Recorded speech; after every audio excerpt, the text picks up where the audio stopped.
Right, hey guys, how we doing? Back another video from Six. Now, I'm glad that he's uploaded this, because this is really weird. The other day, I was thinking to myself, Daima ended how long ago, and no one's talking about it anymore. It's like it just existed for the moment, everyone talked about it then, and then there's no discussion about it after the fact. And now Six is gone. I know it's a bit late, but was Daima good? So, yeah, I'm really happy to see this. Let's see what Six thought about Dragon Ball Daima. Last month, Dragonball Daima aired its final episode on the date that Akira Toriyama passed away the year prior. Dragon Ball Daima aired for 20 episodes, making it the shortest Dragon Ball series out of the 5 main ones. And I'm still going to put it out there, I really enjoyed it. I really liked Daima. I don't want to talk about if it was good or not. Let me make a few things clear before getting started with that.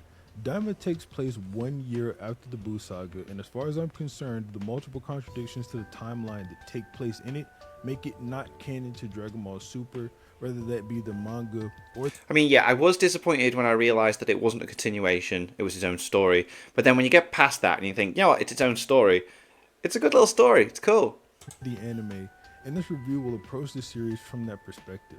If you're interested in finding out what those contradictions are, I'll try to remember to leave a link down below in the description, but honestly, you're a Google search away from finding what you're looking for, even if I forget.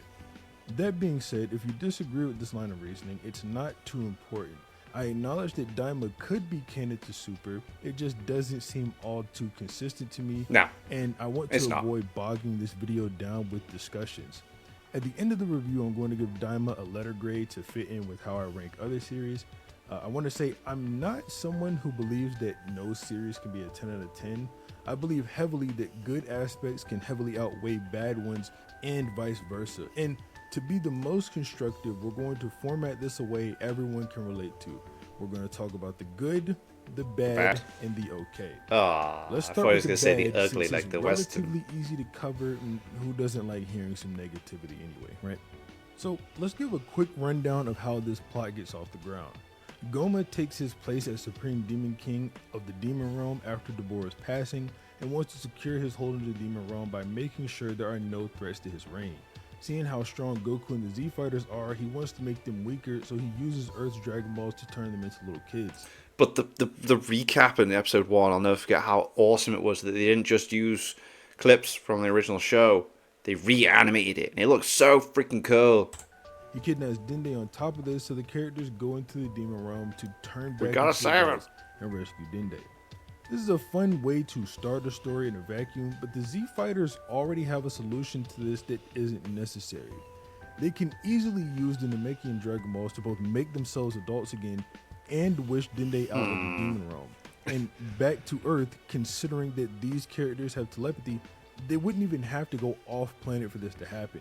Even if Goku can't Yeah, but use where's the instant transmission adventure? to go across the galaxy dynamic, he can contact King Kai and have him relay a message. This wouldn't be as big of a problem for me if there weren't such a very simple solution to it, in my opinion, and Toriyama-like to get around this issue.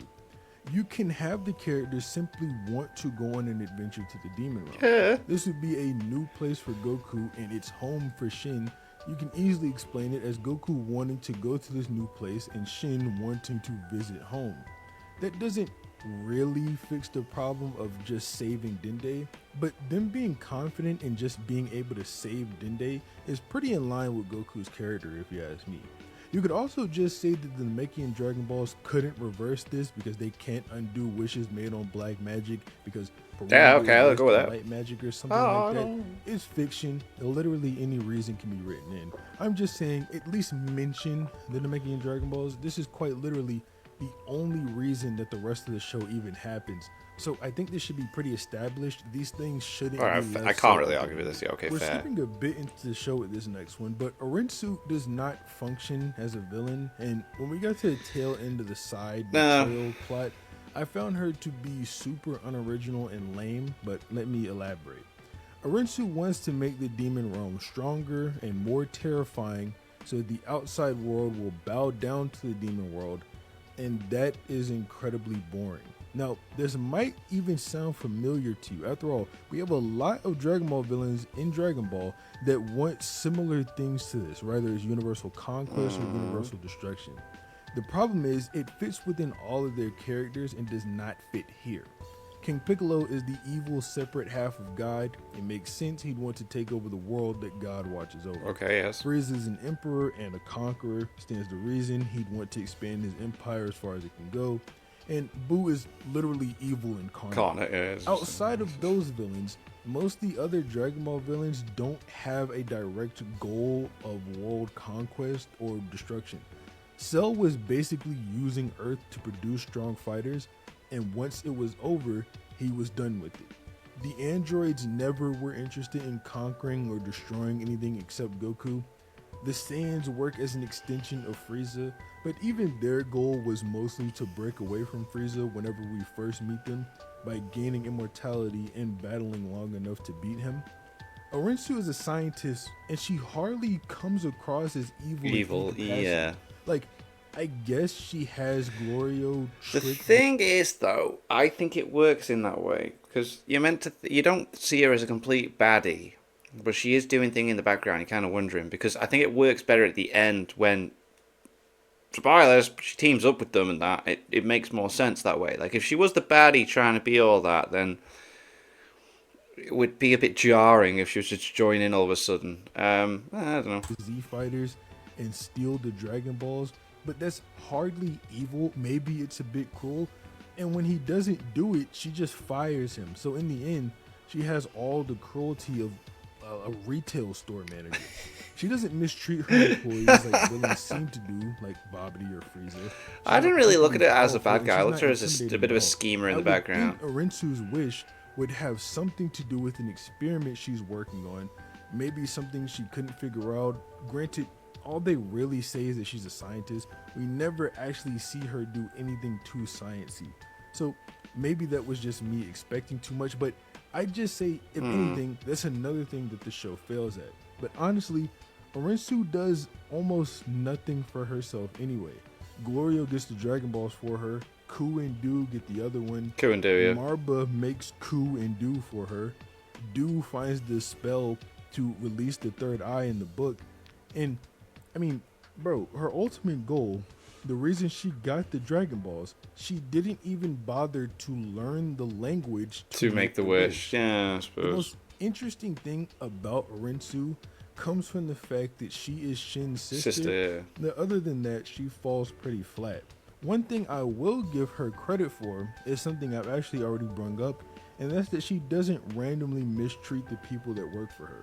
I'm speaking more about Ku and Do in this aspect, but she comes off. I liked Ku and Do more than in. I liked Ku and Do. I liked their little dynamic, and I liked how they accidentally helped each other out in spots. Like that was cool. Evil boss that will kill you at any second, and that is not something this series is familiar with, and it's 100% a welcome addition to this show.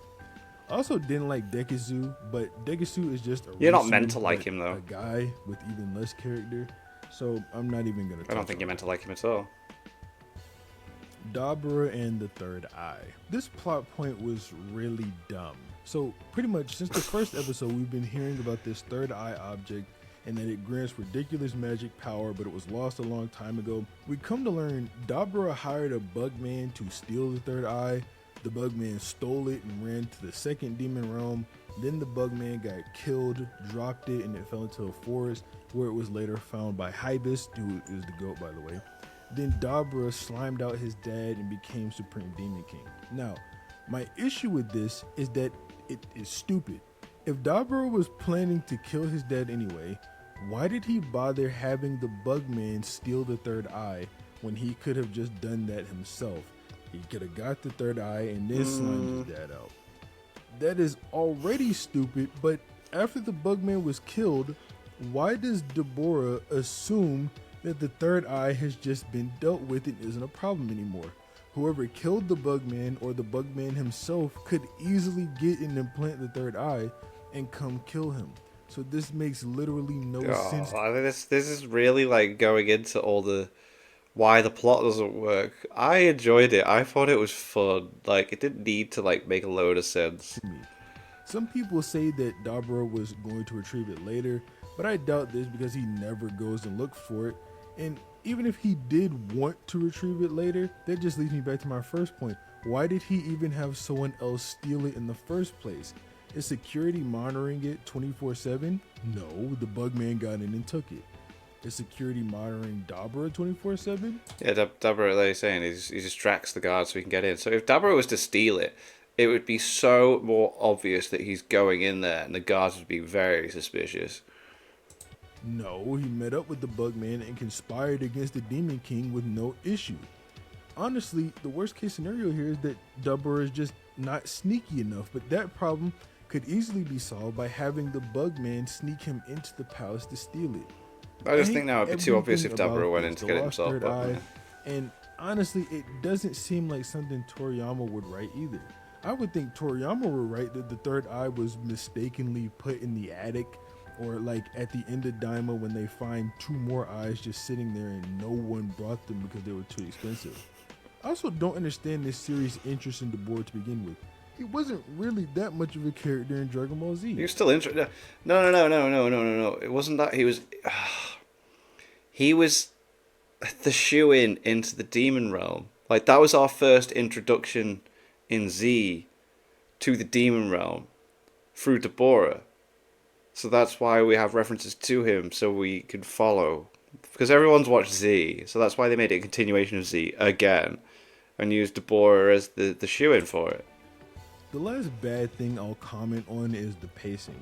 This might sound strange if you're someone who only watched the Dragon Ball Z anime and didn't read the manga or watch Dragon Ball Z Kai, but Dragon Ball has phenomenal pacing. I honestly think it has the best pacing in any manga I've read. Sometimes the fast pace is detrimental, but I'll say 90% of the time it's worth it. Daima does not have good pacing. Now, it sucks to say for an already short series, but it comes from this series suffering at the hands of tell don't show. There are a lot of exposition dumps in Daima Oh, that's for true. I things that took it could to that. simply be animated and shown to us that would fix the pacing. Because we'd constantly be seeing new things and it'd add to the adventure story that's being told. The show is 20 episodes, but when it's all said and done, Daima could have been 15 or maybe even 12 episodes. I think the show probably would have been better off for it. But that's enough about the bad. Let's talk about the okay. The okay? Oh no. The majority of this video has been bad. There's only 5 minutes left. We've still got the good to go as well. Oh no. Turning the Z Fighters into children. I put this in the okay section because I understand why it was done from Goma's perspective, but if Goku and company are strong enough to handle everything in the Demon Realm anyway, what was the point of turning them into children? I honestly think I'd prefer if the weight of the third Demon Realm was enough to nerf Goku to not be able to use his attacks properly, and the magic barrier between each of them prevented him from using instant transmission. That sounds like easy ways to nerf them without turning them into kids. I like seeing Kid Goku fight again, however, and Kid Vegeta was kind of funny. Yeah, Kid This Vegeta was goes in the class. okay section. Just wish there was more of a reason. I'll also say the first Demon Realm is just okay. Now, I'll talk about the second and third Demon Realm in a bit. That the first Demon Realm was kind of underwhelming, I'm not gonna lie. There's nothing really interesting about this Demon Realm except that the third eye and Goma are here. Other than that, this place just kind of looks cool and that's it. Now we can start talking about the good stuff. Alright. Video length Yay. wise, this section might Yeah. be shorter than the bad section, but don't worry, that has nothing to do with the quality. I think there's more good than bad in Daima. Oh, okay, but cool. I think I need less of a justification for why things are good than I do for why Okay, they're I'll bad. take that. That's So cool. let's start talking about it. Transformations. Super Saiyan 3 Vegeta or Ultra Vegeta 1 are quite literally That was so awesome cool. in every way. The transformation sequences, the way it looks, and how Vegeta fights in this form aren't all top notch, but they're extremely entertaining and some of the best we've seen out of Vegeta.